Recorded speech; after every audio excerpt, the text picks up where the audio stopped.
Bapa kami yang ada di dalam kerajaan surga, kami bersyukur di tengah kehidupan di dunia begitu banyak pilihan, tapi Tuhan Engkau telah mencerahkan mata batin kami untuk melihat hal yang lebih utama, yang lebih mulia, yang lebih penting dalam hidup kami, yaitu mengenal Engkau, Tuhan dan Juru Selamat kami. Sehingga hari ini Tuhan, di tengah dunia yang carut marut, kami punya kepastian tentang hidup kami hari ini dan yang akan datang. Bahwa Engkau ya Tuhan yang telah mengampuni dosa kami. Engkau yang telah menanggung hukuman dosa yang harusnya kami tanggung. Engkau juga yang telah menyediakan hidup kekal bagi kami. Sehingga ya Tuhan, hari ini kami menjalani hidup dengan mata iman yang tertuju kepada Tuhan. Oleh sebab itu Tuhan, biarlah pagi hari ini kami boleh belajar dari firman-Mu untuk mengetahui pilihan-pilihan apa di dalam kehidupan ini yang harus kami lakukan di tengah dunia ini supaya kami semakin hari mata batin kami semakin fokus terarah melihat kepada Tuhan, sekalipun dunia ini tampaknya tambah lama tambah tidak jelas. Kuatkan mata hati kami untuk melihat kebenaran firman Tuhan. Allah Roh Kudus terangilah hati dan pikiran kami supaya kami dapat memahami firman Tuhan dan melakukannya. Di dalam nama Tuhan Yesus kami berdoa. Amin. Shalom.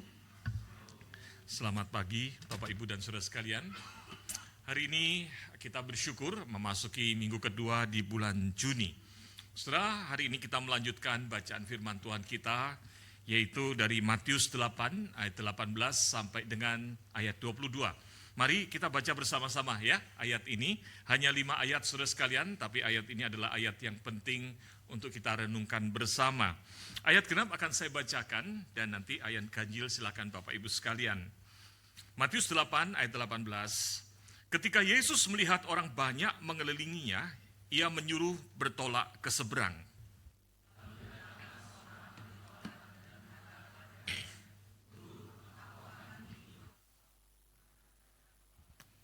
Yesus berkata kepadanya, rubah mempunyai liang dan burung mempunyai sarang, tetapi anak manusia tidak mempunyai tempat untuk meletakkan kepalanya.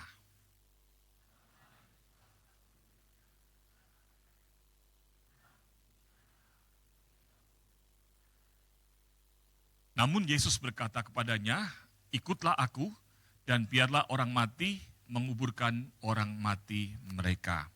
Amin. Saudara, tema kita hari ini all in or all out. Menurut saudara, all in atau all out? Bingung kan ya? Kalau saudara ikut tur, yang kita tanya waktu kita bayar, berapa harga turnya? 10 juta. Pertanyaannya apa? All in atau? Bukan. Maaf saya menjebak memang los. Kita tanya all in atau tidak, betul ya? All in itu maksudnya apa? Bukan hanya transportnya, hotelnya juga, makan juga, masuk tempat wisata juga, betul ya? Itu all in. Kalau kos juga sama ya, di sini ada anak-anak kos. Kosnya gimana? All in. Kalau all in artinya lengkap semua, tempat tidurnya ada furniturnya, listrik termasuk sudah dibayarin, betul ya? Bahkan bila perlu juga adalah toiletnya di dalam, all in. Kalau semuanya di luar, itu bukan ngekos. Saudara, memang kita bukan orang Inggris sehingga kita kadang tidak bisa memahami bedanya all in sama all out. Tapi waktu mempersiapkan tema ini tahun lalu, saya tertarik dengan kata ini. Saudara, kata all in itu, di dalam bahasa Inggrisnya itu artinya yang tadi kita bicarakan, all inclusive. Semuanya, apa yang kita bayar itu mencakup semuanya, itu all inclusive. Itu adalah kata all in yang pertama kali dipakai kurang lebih di abad ke-19. Tapi menariknya, di abad ke-20 kemudian muncul kata all in ini dengan arti yang lebih lagi, yaitu all in itu dikaitkan dengan komitmen. Fully committed, yaitu berkomitmen penuh atau terlibat sepenuhnya terhadap sesuatu. Nah ini menurut sejarahnya itu dimulai di meja poker.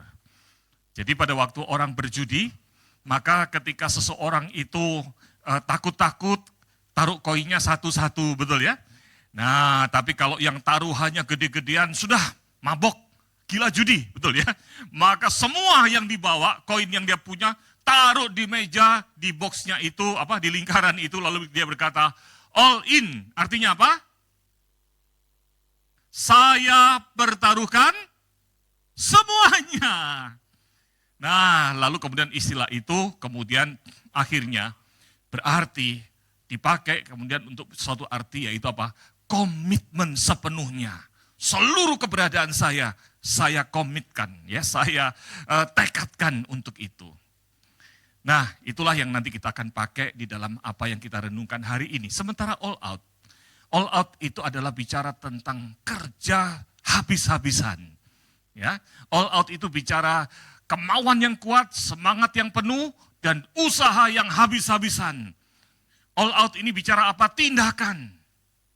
Menurut saudara, mengikut Kristus itu harusnya all in atau all out? Hah? All out? All in? Bingung ya? Ya, all in, all out lah. Paling aman. Saudara, ayat yang tadi kita baca menceritakan tentang seorang ahli Taurat. Ahli Taurat ini begitu kagum kepada Tuhan Yesus. Mungkin dia mengikuti sejak Tuhan Yesus khotbah di bukit. Kita sudah belajar beberapa bulan tentang khotbah di bukit. Pengajaran Tuhan Yesus begitu luar biasa. Lalu kemudian selesai khotbah di bukit, mulai minggu lalu, kita belajar tentang bagaimana Tuhan Yesus bukan hanya pandai mengajar, tetapi melakukan mujizat. Masih ingat khotbah minggu lalu? Musuroni mengajak kita merenungkan tentang bagaimana Tuhan Yesus punya kuasa, punya kehendak yang otonom, dan punya kewenangan di dalam kuasanya. Lintas waktu, lintas tempat, bahkan menyembuhkan hamba orang perwira Kapernaum yang tidak hadir di situ. Betul nggak? Ini luar biasa sekali. Disitulah mungkin saudara sekalian, ahli Taurat ini bilang, wah yang ini luar biasa. Tuhan Yesus bukan guru yang sekedar mengajar, tapi punya kuasa yang luar biasa. Maka dia ingin ikut Tuhan Yesus. Dia berkata, Guru, aku akan mengikut engkau kemana saja engkau pergi. Menurut saudara, kalimat ini kalimat all in atau all out? Hah?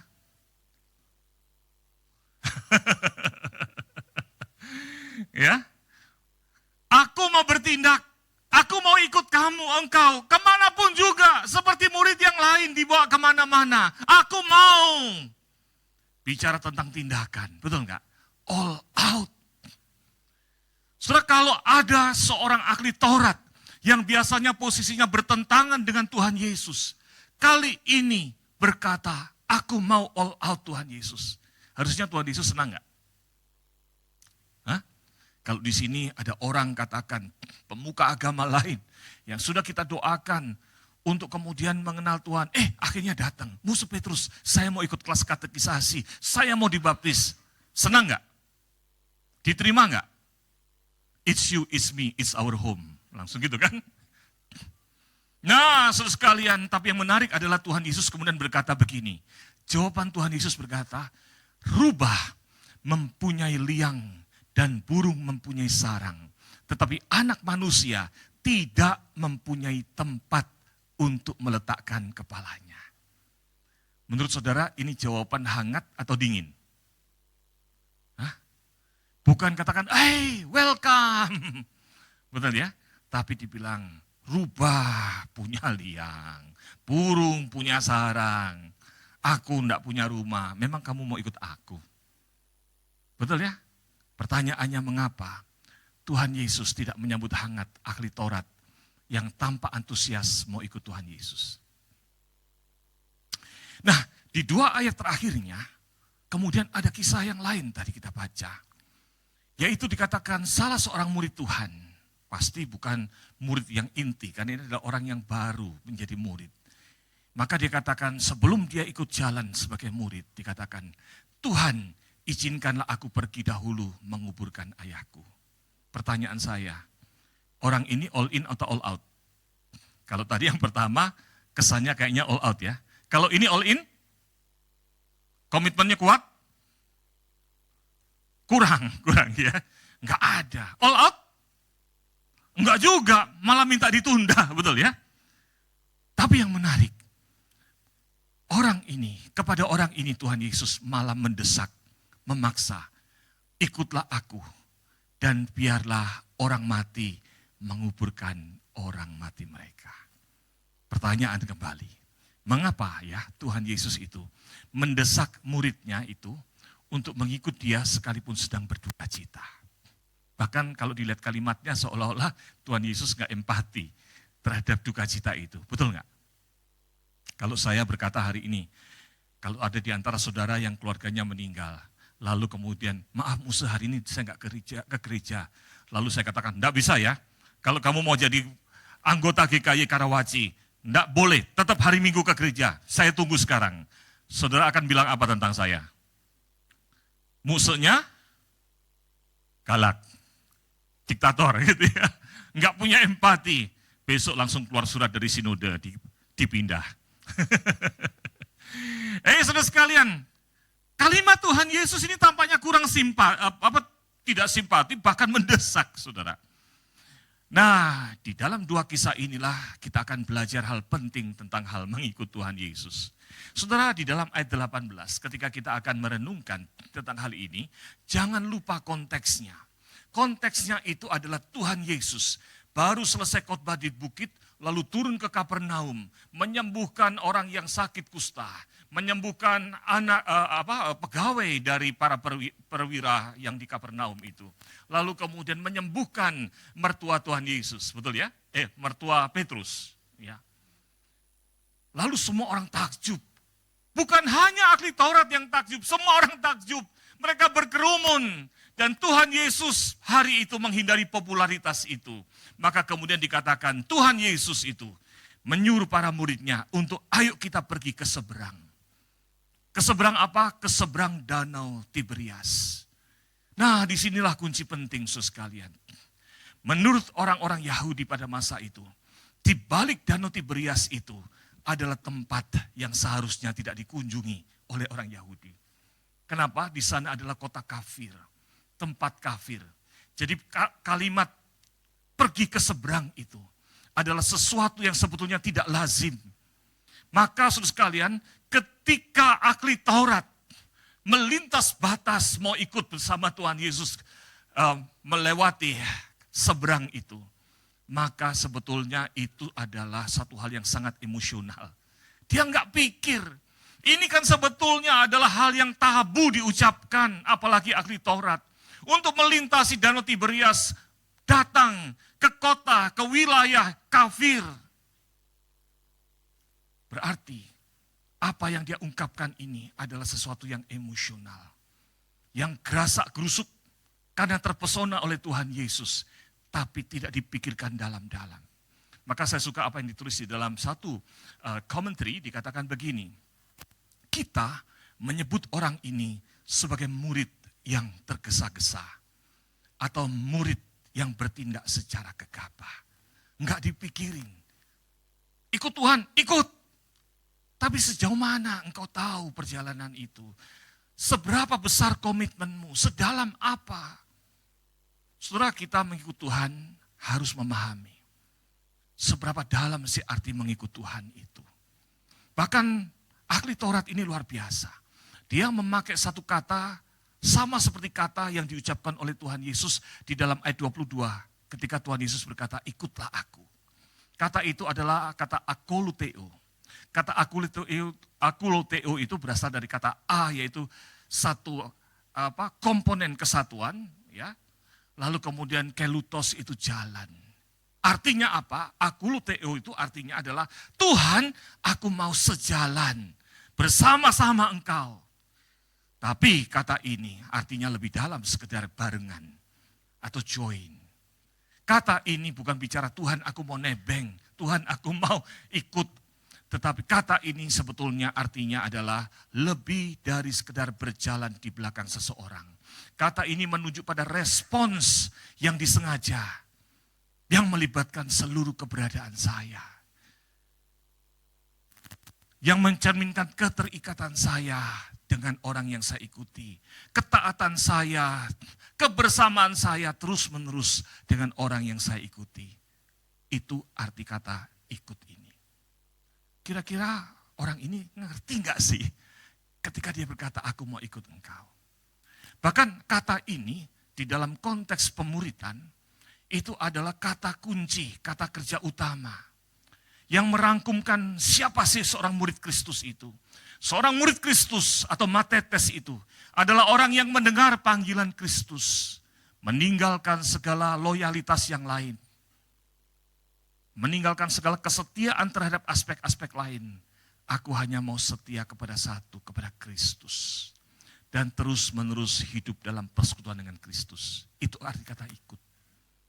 Makanya Tuhan Yesus kemudian mengkonfirmasikan kepada orang ini. Saya suka apa yang tulis di dalam satu komentar ini, dikatakan, Yesus tidak menolak niat dari ahli Taurat ini. Juga tidak melarangnya untuk mengikutinya. Jadi jawaban Tuhan Yesus itu bukan meremehkan, bukan melarang, bukan. Yesus hanya ingin bahwa orang ini benar-benar memahami apa yang sedang dilakukannya dan menghitung biaya yang harus ditanggung ketika mengikut Kristus. Yesus menghendaki agar ia mempertimbangkan dengan sungguh-sungguh hakikat yang sebenarnya dan kekuatan komitmennya. Apakah kasihnya kepada Kristus? Apakah keterikatannya kepada Kristus? Apakah komitmennya kepada Kristus itu cukup teguh untuk bisa bertahan bahkan ketika pencobaan datang? Jika memang demikian, orang ini akan diterima dengan sukacita. Sebab Kristus tidak pernah menolak siapapun yang sungguh-sungguh datang kepadanya. Amin. Saudara, di pelayanan saya sebelumnya, ada seorang bapak lanjut usia yang tiap hari Minggu datang ke gereja bersama istri dan juga anak-anaknya yang sudah dewasa bersama cucunya. Rumahnya beda dengan anak cucunya sehingga dia selalu datang bersama istrinya. Ketika saya melayani di tempat itu, saya kira dia adalah seorang yang sudah Kristen. Mannernya baik, seorang pengusaha yang terhormat bersama istrinya.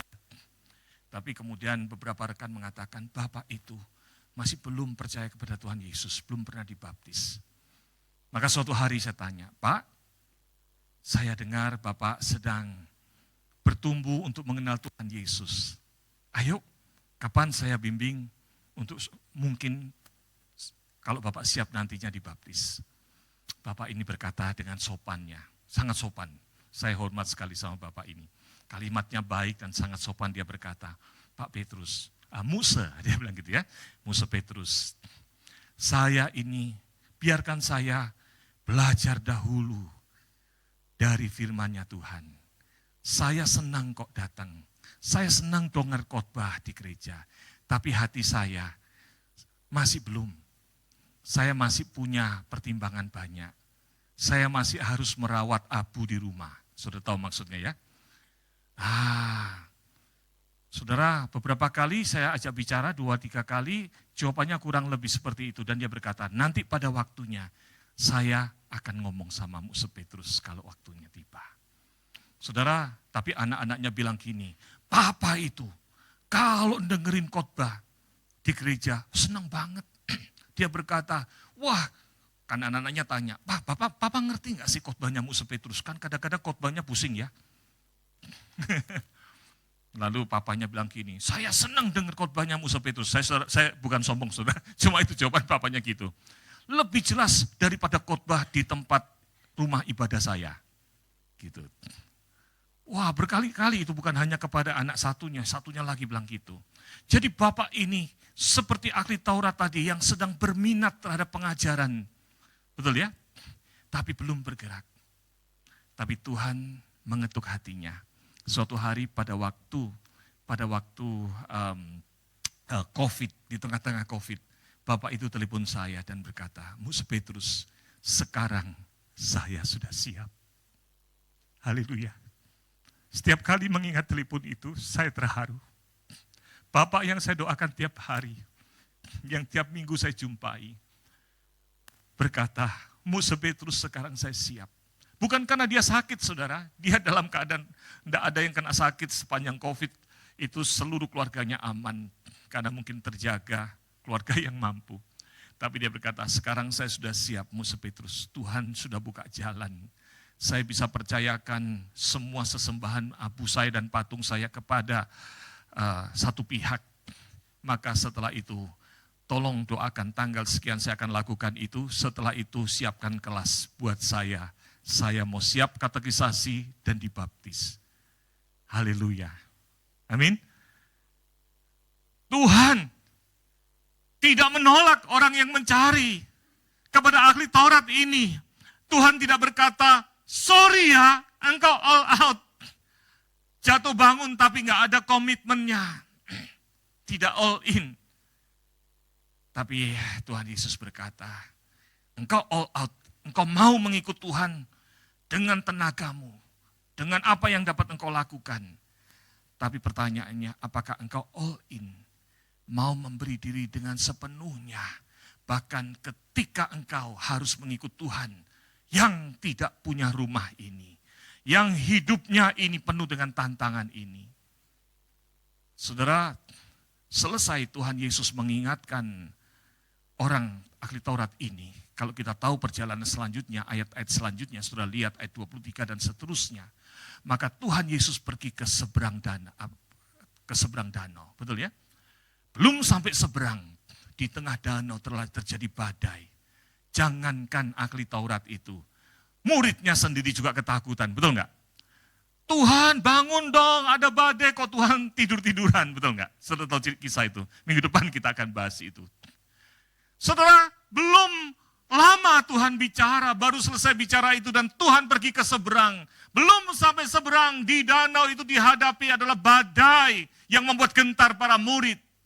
Maka pertanyaannya adalah, ahli Taurat ini, apakah engkau siap berkomitmen sepenuh hati untuk mengikut Tuhan seperti itu? Bukan hanya terpesona oleh khotbah, bukan terpesona oleh mujizat, tapi sungguh-sungguh memberi diri, bersandar pada Tuhan, beriman pada Tuhan. Bukan hanya itu, begitu selesai dari danau yang bergejolak itu diredakan oleh Tuhan. Begitu mendarat di seberang, seberang itu tempat kafir yang tadi saya katakan, kota Gadara. Belum sampai masuk kota, baru menginjakkan di pantai danau itu. Disambutnya bukan pakai bunga, bukan disambut dengan pesta. Disambutnya ada 2 orang yang kerasukan setan. Saudara masih ingat itu? Yang setannya jumlahnya begitu banyak. Yang akhirnya kemudian sama Tuhan diusir masuk ke babi. Betul ya? Saudara, tantangan mengikut Tuhan mengerikan bukan? Begitu datang lepas dari badai satu, ketemu sama tantangan kuasa gelap. Kalau seseorang tidak siap hati dengan komitmen sungguh-sungguh, imannya gampang goyah. Kalau seseorang mengikut Tuhan karena terpesona, wah katanya kalau ikut Tuhan Yesus, percaya Tuhan Yesus jadi kaya raya. Teologi sukses, betul ya? Maka begitu habis dibaptis, besoknya harga dolar jadi 100.000, kolaps, betul nggak? Ini bukan nubuatan ya, jadi jangan dipercaya 100.000-nya. Jangan diaminin. Kalau percaya bahwa Tuhan Yesus sanggup menyembuhkan, terpesona hal itu, lalu memberi diri dibaptis, terpesona hanya karena satu itu, bukan kepada pesan yang utama. Lalu penyakitmu nggak sembuh-sembuh. Bisa tetap percaya kepada Tuhan Yesus? Bahaya bukan? Tuhan Yesus ingin mengajak orang ini untuk melihat hal yang inti. Mengikut Tuhan Yesus, bukan terpesona oleh khotbah pengajarannya, bukan terpesona oleh mujizatnya, tapi karena Tuhan Yesus itu memberikan jalan keluar buat hidup saudara dan saya, yaitu pengampunan dosa dan hidup kekal di surga. Amin. Sesuatu yang dunia tidak akan pernah bisa berikan. Sesuatu yang kalau tidak terjadi dalam hidup kita, nasib kita semua sama, yaitu neraka, hukuman Allah bagi yang berdosa. Maka saudara ikut Tuhan, bukan karena terpesona. Kalau ikut Tuhan Yesus, maka berserahlah penuh, berjalan mengikut Tuhan, apapun yang terjadi, siap bayar harga. Mari kita baca bersama-sama poin pertama ini. 1, 2, 3. All in. Mengikut Tuhan Yesus bukan semangat sesaat, tetapi penyerahan diri secara utuh sehingga kita siap menghadapi berbagai tantangan iman di tengah dunia yang berdosa ini sambil menantikan hidup yang kekal di surga. Amin. All out, ya setelah all in, betul enggak? Setelah kita sungguh-sungguh mengikut Tuhan, percaya kepada Tuhan, maka langkah berikutnya adalah bagaimana mendedikasikan diri. Tapi all out tanpa all in, ya apa itu? Olok-olok, habis hidupnya. Saudara, kalau masih ingat khotbah bulan kemarin tentang jalan yang sempit dan jalan yang lebar, betul ya? Saudara pilih apa kemarin? Bakmi lebar. Saudara, mengikut Tuhan itu, selama di dunia kita itu melewati jalan yang sempit. Kenapa? Jalan sempit itu artinya apa? Pilihan kita tidak banyak. Ketika hidup di dunia dengan cara dunia, maka pilihan kita banyak. Mau kerja dari yang halal sampai haram, bebas. Betul nggak? Mau kuliah pakai cara halal sampai haram, bebas nggak? Bebas selebar-lebarnya. Mau apapun juga jalannya lebar. Tapi ketika kita mengenal Tuhan, percaya kepada Tuhan, selama di dunia, perjalanan kita itu adalah seperti jalan yang sempit, yang sulit itu. Saya mengingatkan kembali apa yang ditulis oleh Matthew Henry. Dia berkata begini, kita ini tidak langsung berada di surga segera setelah melewati gerbang yang sempit itu. Diri sendiri harus disangkal, tubuh harus ditundukkan, dosa yang masih tinggal dalam kita harus dimatikan, pencobaan setiap hari harus dilawan, kewajiban harus dilakukan, kita harus berjaga-jaga dalam segala hal dan berjalan dengan hati-hati, dan kita harus melewati banyak kesengsaraan. Namun demikian, jalan ini seharusnya menjadi jalan sukacita, karena undangan bagi kita dari Sang Juru Selamat untuk beroleh hidup yang kekal itu. Amin. Saudara, kalau gitu pertanyaan di pagi hari ini, buat saudara yang telah giat atau sedang giat melayani Tuhan, giat beribadah, apakah Anda giat sebagai bentuk ekspresi all out tanpa all in? Saudara bergiat melayani Tuhan. Saudara, banyak orang-orang Kristen setelah bergiat melayani Tuhan, lalu malah kemudian mundur dari gereja. Ada nggak yang gitu? Ada banyak. Giat melayani Tuhan, semangat-semangat, ada benturan dan sebagainya. Lalu semangatnya kempes. Atau giat melayani Tuhan, sesaat, lalu setelah itu kempes. Kenapa? Karena tidak ditopang oleh all in, komitmen yang benar. Kalau hari ini saudara giat melayani Tuhan, puji Tuhan, tapi tanyakan dalam diri, apakah punya komitmen sepenuh hati untuk siap bayar harga, apapun juga yang dihadapi dalam dunia ini. Melayani Tuhan bukan supaya kita kaya. Melayani Tuhan bukan sesuatu untuk kesenangan. Melayani Tuhan karena saya lebih dahulu dicintai Tuhan. Saya mendapatkan keselamatan itu, saya mau dedikasikan hidup kita kepada Tuhan. Amin. Apakah Anda all in dalam mengikut Tuhan? Bukan semangat sesaat. Katakan sama-sama. 1, 2, 3. Bukan semangat sesaat. Soal hal yang kedua tentang orang muda ini. Murid yang disebut murid ini. Orang ini berkata, Tuhan izinkan aku pergi dahulu menguburkan ayahku.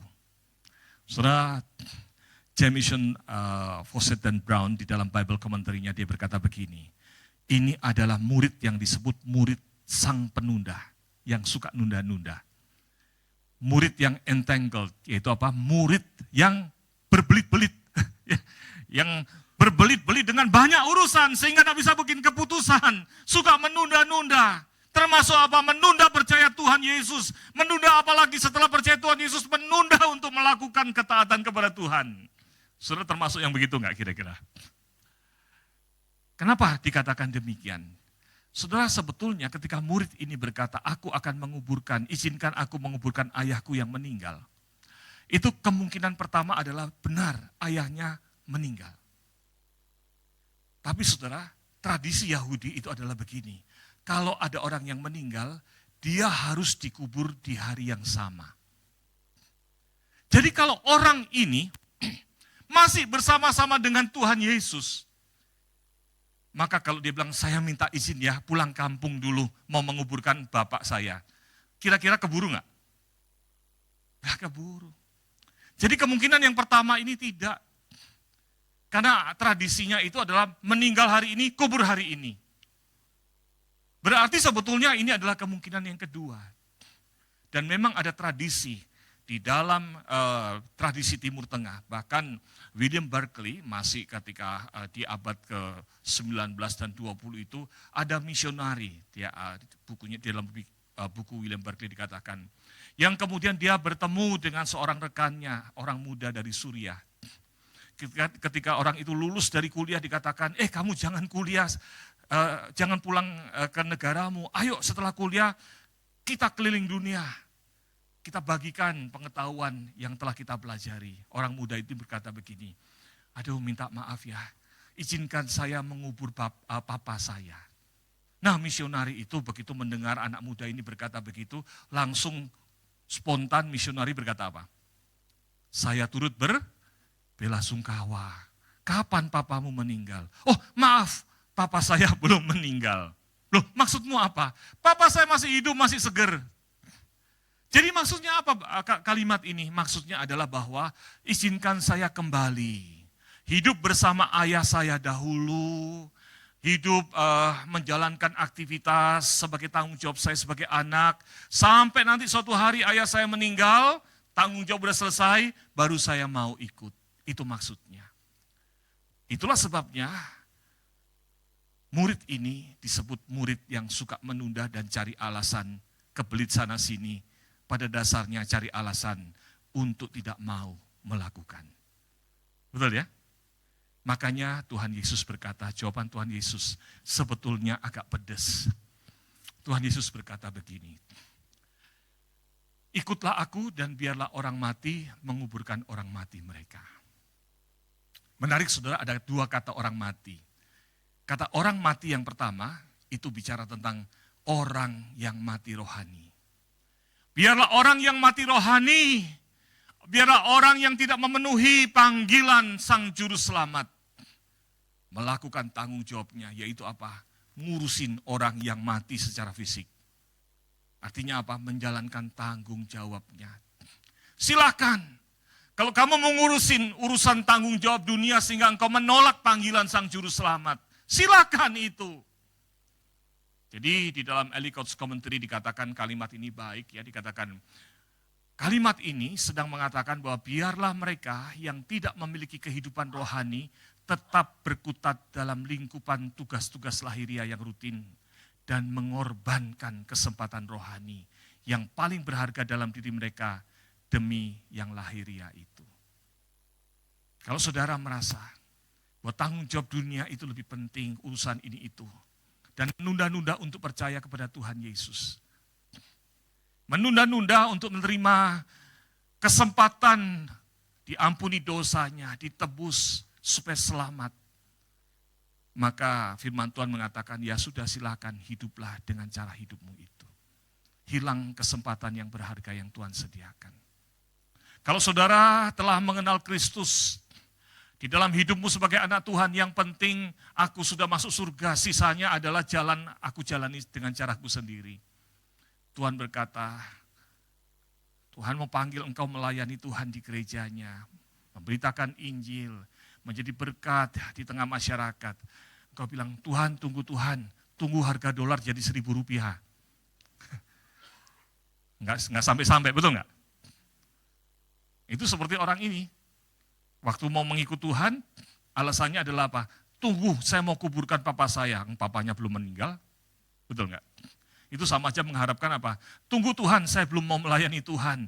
Saya belum mau aktif dulu. Nunggu apa? Nunggu dolar menjadi Rp1.000. Sampai kapan? Sampai kapan? Siapa tahu besok ada mujizat jadi Rp1.000. Cepetan jual dulu deh dolarnya. Orang yang suka menunda-nunda cari alasan untuk ikut Tuhan, cari alasan untuk menghindar taat kepada Tuhan. Itu adalah tipe murid yang kedua ini. Maka saudara, poin kedua ini penting untuk mengingatkan kita. Mari kita baca bersama-sama. 1, 2, 3. All in. Mengikut Kristus tidak setara dan tidak untuk dibandingkan dengan kewajiban kita di dunia. Prioritaskan ketaatan pada Kristus dalam hidup dan berkarya di dunia sambil menantikan kehidupan kekal di surga. Amin.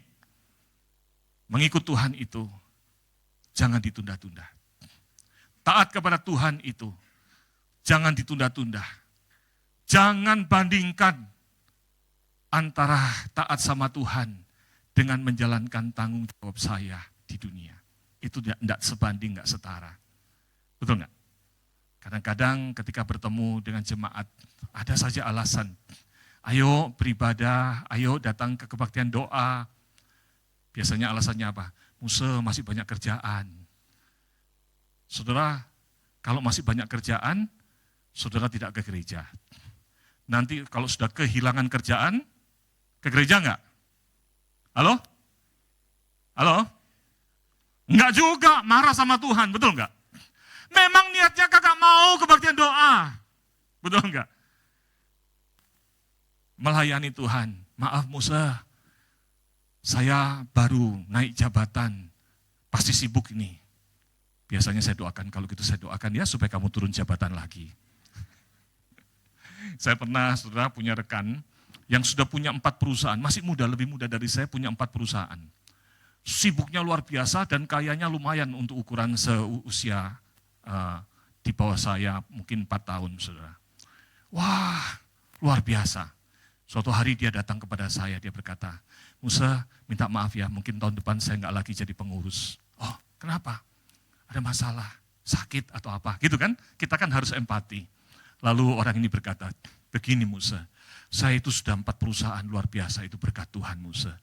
Dan puji Tuhan, saya ini besok akan tanda tangan perusahaan baru, kerjasama sama luar negeri. Ini perusahaan yang kelima Musa. Itu berkat Tuhan, puji Tuhan. Saya katakan, puji Tuhan dong kalau gitu. Terus kenapa?